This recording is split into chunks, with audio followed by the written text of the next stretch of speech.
This is training for Waterfed pole standard windows. These are your typical windows for residential, sometimes commercial.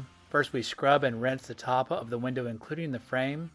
This is the most important step for a quality result. We want to get all the dirt out of the way off of the top first so that it doesn't drip down later.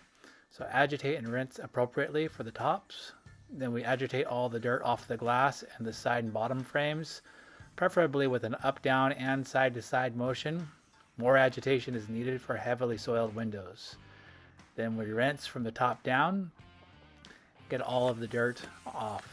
For extra soiled tracks, make sure that we agitate accordingly. Sometimes not just the brush, but we need to agitate with our fingers or a towel, something to loosen up the dirt as seen here.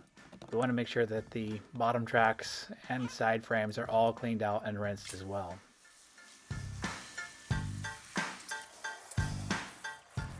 When we have a set of windows like this, we want to do them all similarly at the same time. That way we're avoiding splashback on the other ones as we go. So we scrub the tops, the main parts of the windows, making sure we rinse the tops and frames in between each one. And then we can go back through and do a final rinse on all of the glass. Each piece of glass should take about 30 seconds to 2 minutes depending on soil levels.